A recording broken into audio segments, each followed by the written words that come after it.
ഇന്നലെയാണ് ജിജോ മണിയുടെ ഈ തട്ടുകട ആന വന്ന് പൊളിച്ച് നാശമാക്കിയത്. ഇപ്പോൾ വീണ്ടും ഇറക്കി കെട്ടുകയാണ്. ഏകദേശം വലിയ രൂപ 15,000-ലധികം രൂപയുടെ നഷ്ടം ഈ ഒരു ഒറ്റ രാത്രി കൊണ്ട് ഇദ്ദേഹത്തിനുണ്ടായി.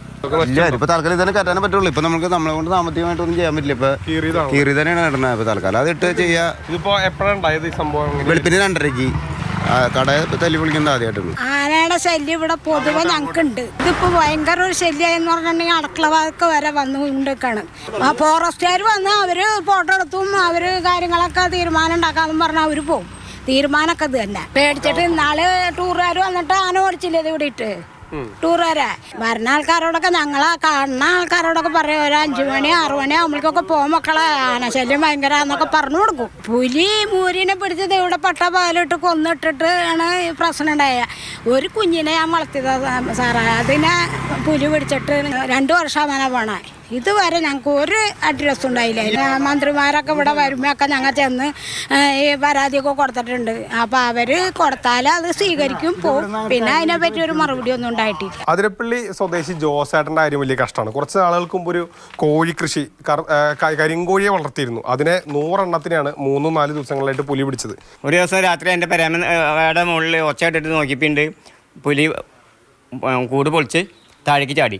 അന്ന് ചെന്ന് നോക്കിയപ്പോണ്ടും അപ്പോഴേക്കും ഒരു 10-100 എണ്ണത്തിനെ പിടിച്ചുകൊണ്ടുപോയി പൊക്കത്ത് കൊണ്ടുപോയി ഒരുമിച്ച് ഒരു സ്ഥലത്ത് കൂട്ടി തിന്നെ.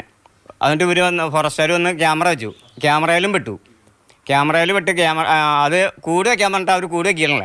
ഇതിലെ വന്നിട്ട് ഇങ്ങനെ കിടന്ന് ഇതിലെ വന്ന് ഇവിടെ ഒരു കുറച്ച് ചാരം ഉണ്ടായിരുന്നു.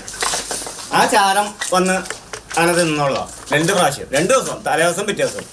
ഇന്നലെ വന്നിട്ടാണ് ഈ തൊഴുത്ത് ഇതേമാതിരി കാണിച്ചിട്ടാണ്.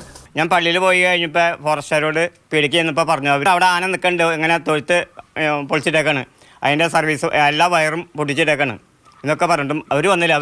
ഞാൻ ഇങ്ങോട്ട് പോരും ചെയ്തു. ഇവിടെ വന്നപ്പോൾ ആന പൊക്കത്ത് നിൽക്കുന്നുണ്ട്. റബ്ബർ വെട്ടാൻ പോയി അവർ തിരിച്ചു പോയി. അങ്ങനെ ഞാൻ അങ്ങോട്ട് പോയില്ല. അത് കഴിഞ്ഞപ്പോൾ ഇവിടെ വന്ന് നോക്കി കുറച്ചിടെ നിൽപ്പിൻ്റെ അവിടെയൊക്കെ അടയ്ക്കാരും ഒക്കെ കാട്ടുകളെന്നൊക്കെ എങ്ങനെയെങ്കിലും ജീവിക്കാന്ന് വെച്ചാലും രക്ഷയില്ല. ആന വന്ന് എപ്പോഴാണ് ചവിട്ടി കൊല്ലാമെന്ന് അറിയില്ല.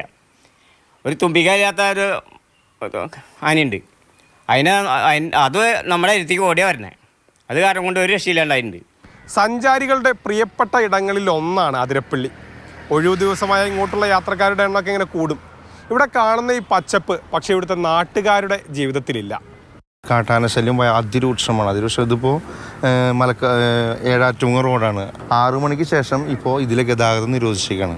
അത് ഈ കാട്ടാന ശല്യം മൂലമാണ്. ഇതിപ്പോൾ അവിടെ നിന്ന് വരുന്ന വിനോദസഞ്ചാരികൾ ചാലക്കുടി കൂടി കടന്നു പോകണം. പിന്നെ നമ്മുടെ ആനമല റൂട്ടിലാണെങ്കിൽ ഇപ്പോൾ കുറച്ച് ദിവസമായി കബാലി എന്ന് പറഞ്ഞ ആന സ്ഥിരം ഇന്നും മിക്ക ദിവസങ്ങളിലും റോഡ് തടഞ്ഞ് അല്ലെങ്കിൽ വാഹനങ്ങൾ ആക്രമിച്ച് പ്രശ്നങ്ങൾ സൃഷ്ടിച്ചുകൊണ്ടിരിക്കുകയാണ്. അതിരപ്പള്ളിയിൽ കഴിഞ്ഞ 2 ആഴ്ചയ്ക്കിടെ ഉണ്ടായ വന്യജീവി ആക്രമണങ്ങൾ നോക്കുകയാണെങ്കിൽ അതൊരു 5 മിനിറ്റിൽ ഒതുക്കാൻ കഴിയില്ല. അത്രയ്ക്കധികമുണ്ട്. സുജി പട്ടാമ്പിക്കൊപ്പം ഗോകുൽ VS, മാതൃഭൂമി ന്യൂസ്, തൃശ്ശൂർ.